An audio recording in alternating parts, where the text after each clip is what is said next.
Hey y'all, hey, it is your balloon bestie Karen Sawyer coming from the car. Yes, I'm on my way to a meeting. I'm going to be in this car for over an hour, so I decided to make these seconds count.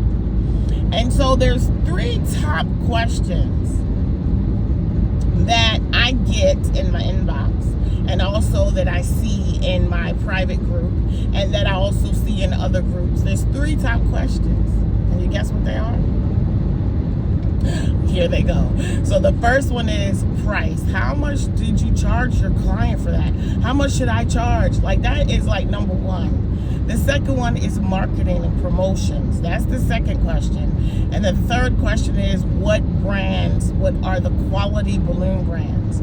So, that's a lot for me to go over in a short period of time because I'm not going to make this video long. So the first one with regard to pricing. That's it's really a loaded question. There are so many variables, and I actually have an e-course on this, and I also teach it in my in-person balloon class. But let me just give you some brief information to determine your pricing. One is you need to consider, obviously, the cost of all your supplies, okay? That's the balloons, your framing, your base plates, all of that stuff. So your cost, your time, okay, because your time is valuable. You need to pay yourself, and if you have a team, then you need to pay those folks. And if you don't have a team and something should happen and you get sick and then you have to go find another artist to do it, you need to pay those folks. So you got to consider the time. And then thirdly, a profit. You need to turn a profit. This is a business, unless you're doing it for nonprofit. But anyway, nonetheless, those are the 3 things: your cost, your time, and your profit. Okay, again, it's a lot of variables that go into talking about your profit. Okay, now when you're doing this, you might want to use a spreadsheet that will make it easier. Now, once you do it one time for something that is a popular product, you don't have to do it again unless something changes, like your suppliers increase their price. So instead of going into people's DMs and asking them how much did they charge, or you're in groups, how much should I charge? When you see someone do a product that you would like to begin to sell, what you should be asking them is 2 things.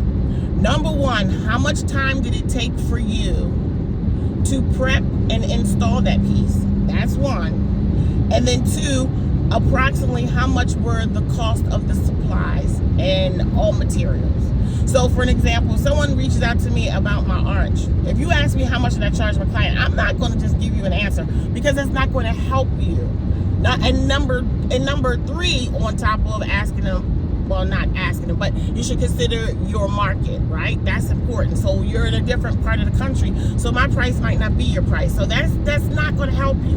But what you should be asking the artist is, how much time did it take for you to inflate and install that piece? That's going to help you.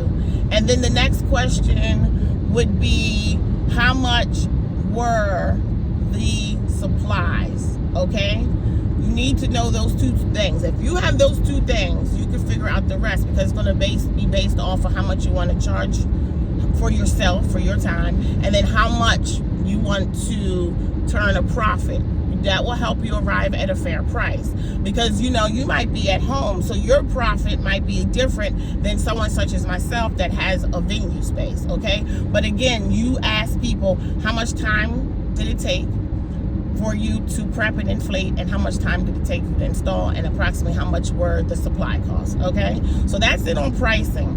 As far as marketing, this is what I say to people: be visible. Make sure you're sharing photos, whichever social media platform you choose. But make sure the social media platform that you're choosing is where your target audience is.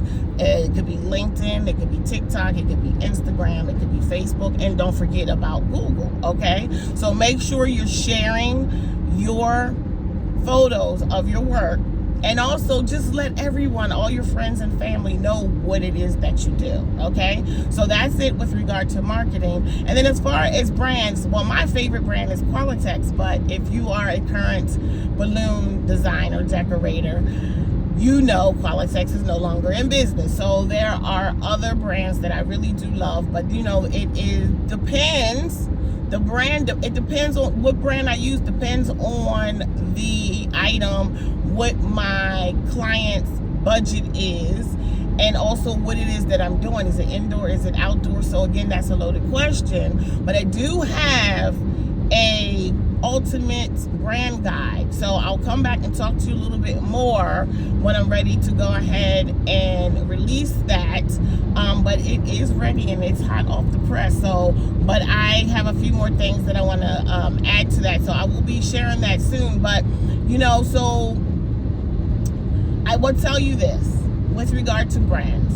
Again, Qualitex was a premier company, right? But there's so many other quality brands, and you'll see that in the guide. But what I caution you against is this. If you are a professional, I suggest that you not get your balloons through Amazon. And there's a lot of reasons for that, and it's mentioned in the guide, okay? So that's it for the top 3 questions. Thank you so much for watching while I'm in the car. Again, remember, there's 86,400 seconds in every day. Make every second count.